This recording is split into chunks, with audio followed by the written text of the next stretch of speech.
experience. Why the neurohumanities, given the brain's central role in interaction with the external world, neuroscience is uniquely positioned for scholarly engagement across discipline.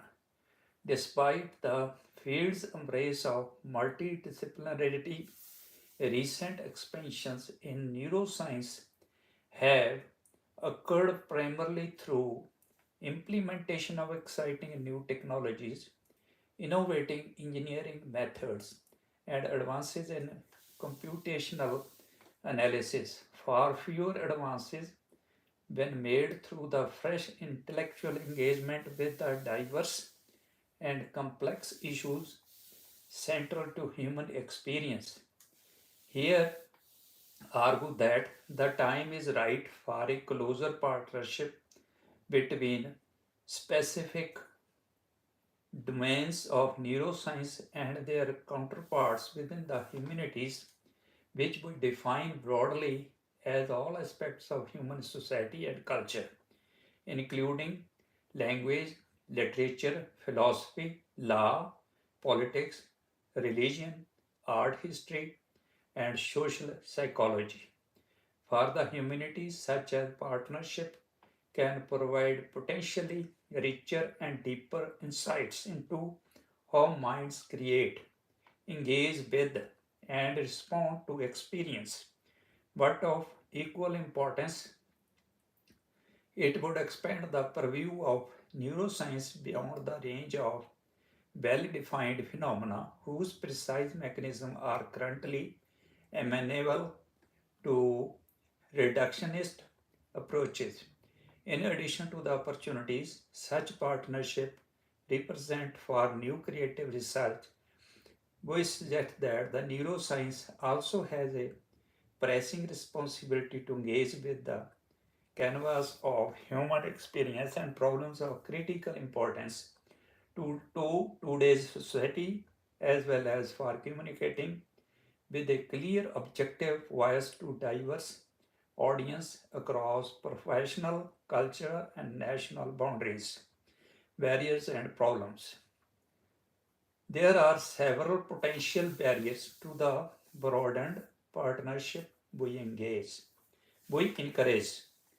From some neuroscientists, there is skepticism for working in soft questions with methods that cannot provide insights of sufficient mechanistic depth or precision, perhaps in part because of a paucity of accepted animal models that permit exploring this broader landscape. In the humanities, there is also some pushback against the neuro term, a hyphenated neuro prefix placed before art, literature, law, economics, theology, philosophy, feminism, etc., in particular against the confident tone of the preliminary neuroscientific studies of artistic, literary, or cultural phenomena, which arguably provide ornamentation more than the actionable, decisive, and transformative insight. Overcoming these barriers and criticism require an appreciation of current limitation in both domains and significantly a healthy dose of mutual respect. However, it is equally important to agree on features that would indeed represent a real collaborative progress in the neurohumanities. What constitutes progress? We suggest that the genuine progress in the development of the hybrid field of neurohumanities would be reflected by the three primary characteristics that we describe below, each of which is illustrated through example discussed in this volume. The number one, neuroscience, neurohumanities, humanities. Individual brains and neurohumanities enhance communication. humanities, society, and culture. In neuroscience, biological mechanism, neurohumanities, conceptual connectivity, actionable outcomes, humanities, intellectual formalism. In number one, enhanced communication. Increased discourse and communication across disciplines is critical. One mechanism for increased communication would be to map the technology or concepts in one discipline into the other. For instance, in linguistics and music, as discussed in the accompanying article by Hartley and Poyopel, a parallel strategy would be to agree on specific neural parameters as objective, quantitative measures of complex qualitative concepts. An example might be to build on innovative paradigms for neuroscience in which neural signals can be derived not from structural not from structured and controlled laboratory context but from naturally unfolding stimuli. For example, fast electrocephalographic evoked responses during attentional engagement to carefully chosen film segments or comprehension of selected written spoken passages of text. For the art and humanity, the availability of such objective neural measures would enable new experimental approaches to literature and the arts, potentially leading to more effective compositional techniques for prose and theatre. Simultaneously, by responding to challenge entailed in convincingly mapping noisy brain signals onto the nuisance, complexities, and range of real life human experience, such a partnership could lead to deeper and richer neuroscience. Conceptual connectivity. An additional goal of a neurohumanities should be to clearly connect biological processes in individual brains to phenomena of interest to the humanities. One example is the discovery of hippocampal or cortical replay as a potential basis for planning and evaluating future courses of action. Another could be elucidating the relevance of orthogonal memory storage mechanism for the contextual memory and recall that underlines individual and group decision. Yet another is the development of studies that potentially dissociate two systems for empathy in the brain, emotional, I feel what you feel, and cognitive and understand what you feel, to examine how different empathetic responses may be generated by art, prose, or discourse. Projects that connect hypothesis based laboratory studies to real life human experience studied by a broader scholarly community may eventually provide mechanistic framework for a deeper understanding of social behavior. Actionable outcomes. Meaningful progress should stimulate new action. It could drive experimental test of theories, stimulate implementation of new methodologies, or significantly influence policy. A prominent successful example is the influence on judicial treatment of eyewitness testimony of recent insights into how memories are significantly reconstructed and modified during recall. Another example is the effect that has been exerted on medical ethics and policy by technologies enabling monitoring and interpretation of brain's responses of comatose patient to sensory stimuli. Motivation for a neurohumanities program. Scholarly work that could be included under the heading Neurohumanity is already represented in several forms at a variety of academic and research institutions around the globe. A growing number of institutions, including Caltech, the Max Planck Institute, Columbia University, UC Santa Barbara, NYU, and Trinity College Dublin, have in recent years created structures that bring together multiple aspects of neurohumanities. That said, perhaps because research in this area is really integrated and organized under a single umbrella, a large segment of both the neuroscience and the humanities arts communities around the world do not yet appreciate the potential of this emerging field, the power it can bring to interdisciplinary inquiry, and the opportunities it offers for new understanding. NeuroView highlights to provide a sense of the insight and issues that intersect throughout the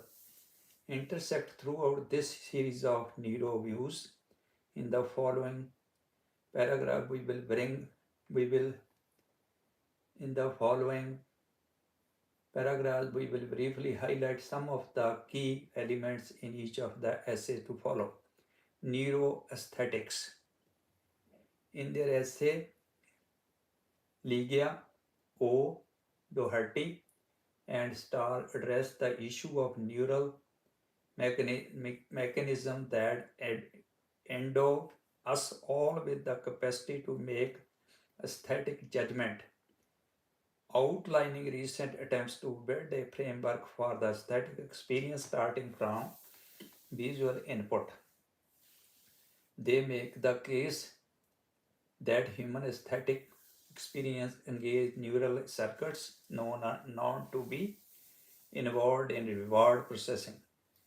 There is the fundamental question of why some experiences are assigned high aesthetic value while other experiences are not, and suggest that a combination of neuro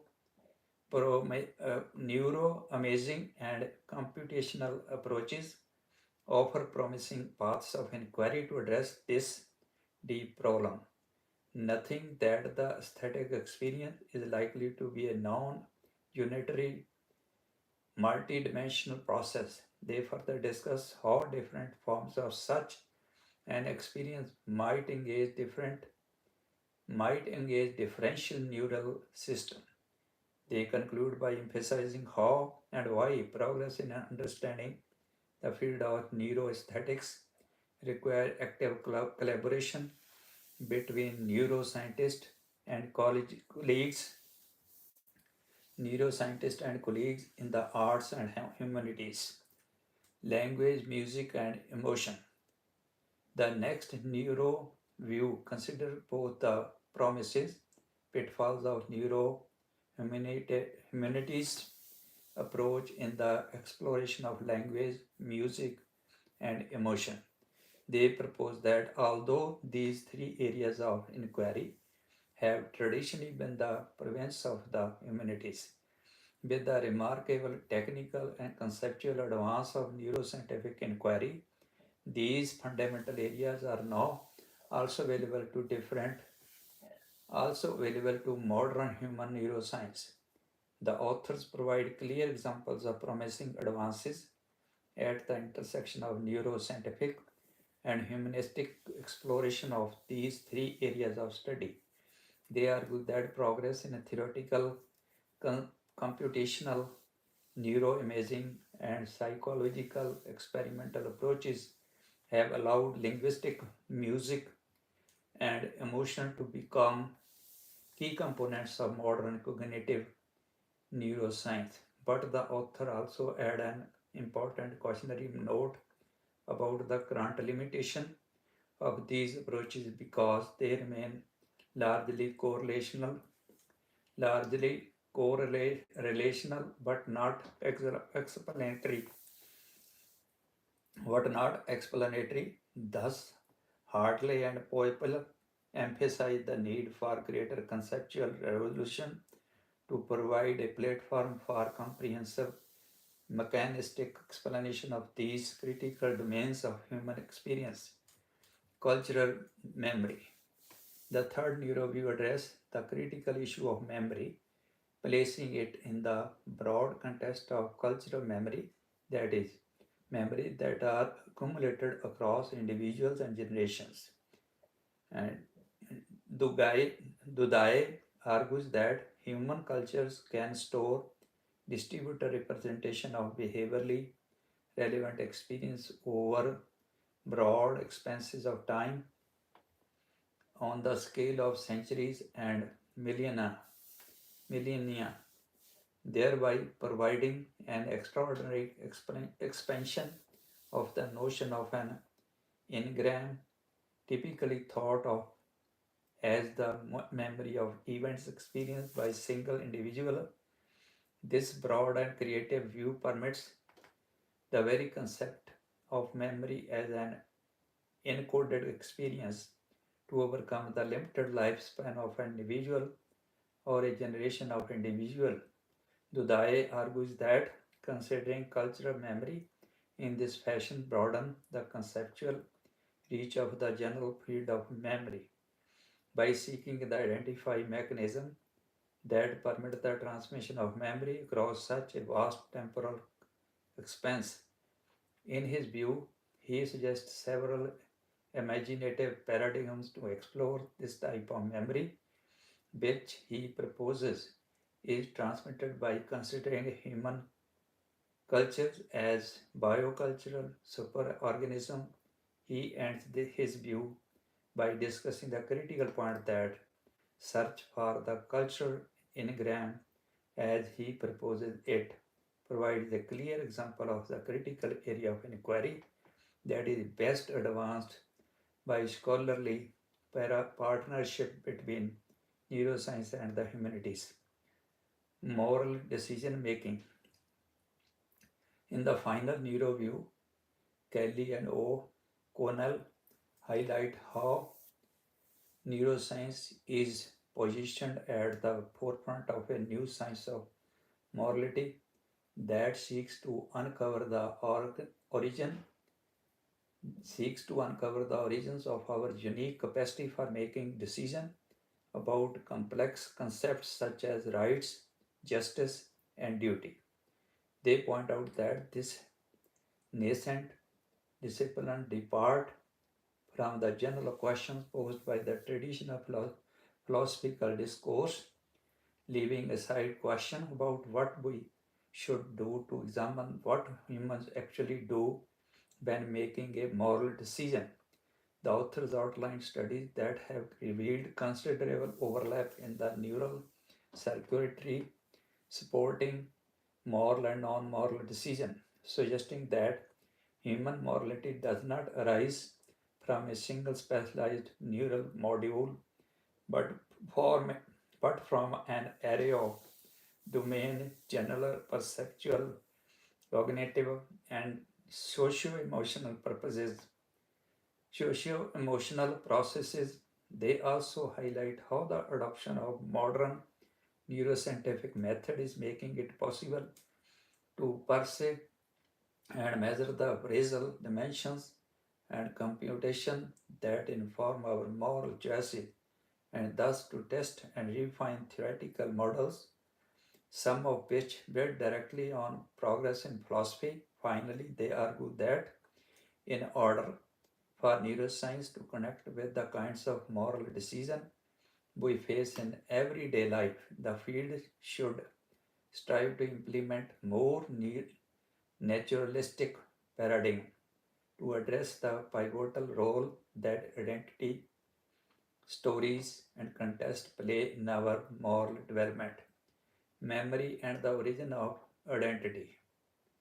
To highlight the point that the chosen topics in this series represent but a small cross section of possible areas for the neurohumanities. We here describe another example of how our own research area, the neuronal mechanism of memory, could be expanded to address a pressing issue for the humanities today, namely the fragmentation of society into silos of subcultures. We suggest that the broad use of the term and concept of neural schemes will enhance communication, helping to bring neuroscientists and social psychologists and philosophers of mind together to address the fundamental and contemporary problem of social polarization in ways that also advance these respective disciplines. Neuroscientists appreciate that reductionist approaches used to decipher molecule, cellular, and circuit mechanisms of learning and memory can only inadequately address the nuisance of human memory. The gap is in part due to the obvious difficulty in modeling the complexity of human memory tasks, but more fundamentally, it is because investigations of experimentally naive animals ignore the fact that perception, learning, memory, and behavior are enormously influenced by prior knowledge. This is critical because a key element of cognitive development is the creation and development of schemes neurally encoded framework that organize knowledge according to context, categories, and rules that enhance the efficacy that enhance the efficiency of new.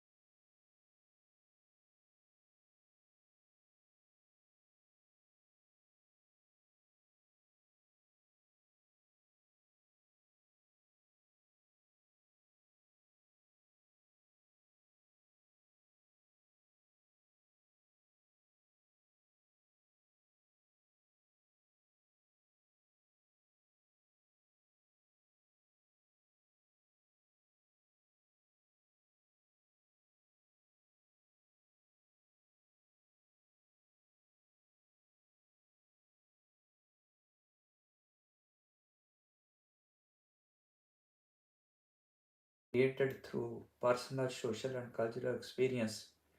Memory gained largely through narrative creates strong expectation of the world to which an individual belongs. These high level schemes may therefore underlie our sense of individual identity in relatively homogeneous societies. Shared cultural schemes may be beneficial, but in heterogeneous groups, the same higher level schemes may lead to phenomena such as in-group, out-group recognition, threat perception, and conflicts that may be today's societal tension.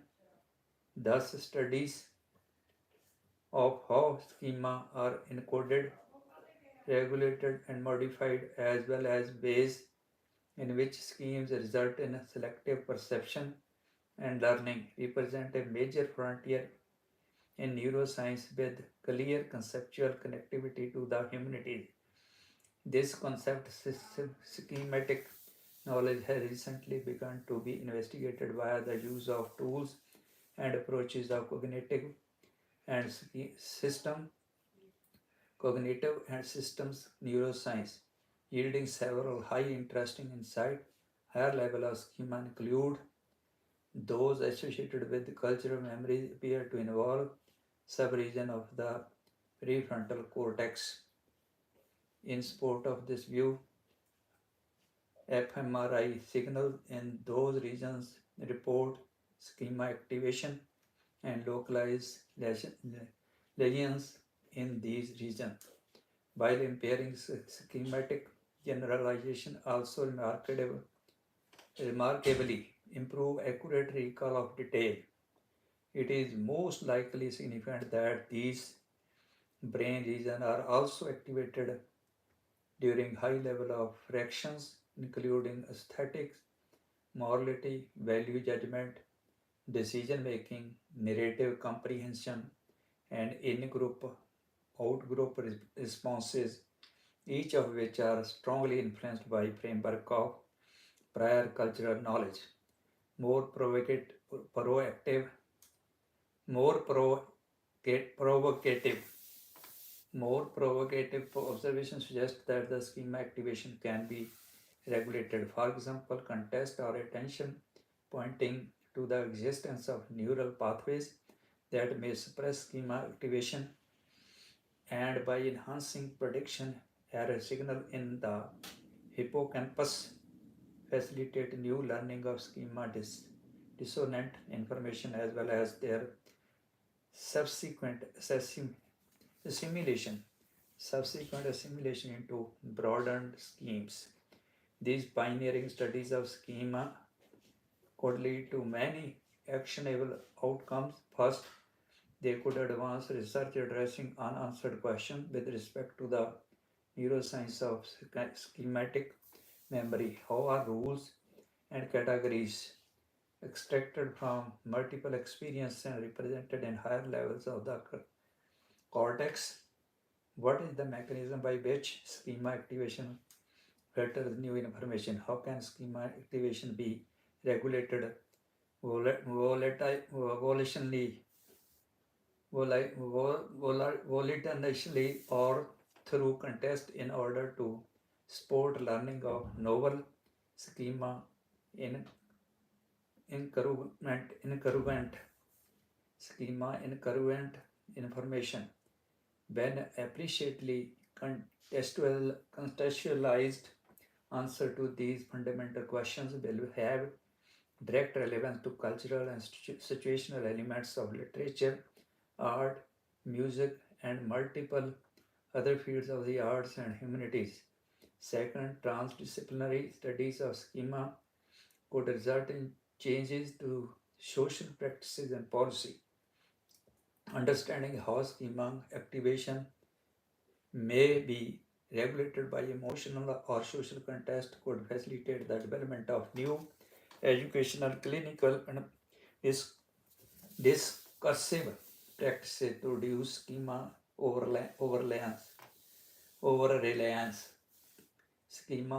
reliance, and allow assassination of novel viewpoints. Moreover, by elaborating common biological mechanisms that underlie the sense of human identity, Neurohumanities has the opportunity to provide a measured and shared scientific knowledge to explain our differences, equal relevant to different identities, points of view. In doing so, plays an important hand in guiding policies that help create more connected societies. In the conclusion, in our brief remarks above, we emphasize the need to forge closer partnership between specific domains of neuroscience and their counterparts within the humanities. We advance the argument that such partnership will not only be mutually beneficial but also create a new dimension of important and impactful scholarly activity. The growth of this field requires expanding the perspective within each broad discipline. For instance, increased crosstalk between neuroscientists working on human and non-human animal behavior, as well as support from academics, funding agencies, leading journals, and other stakeholders for early foundational work whose impact has yet to be fully demonstrated. We hope that this NeuroView series will provide strong support and clear justification for the importance and promise of this emerging field. Thank you. Please subscribe, like, and comment.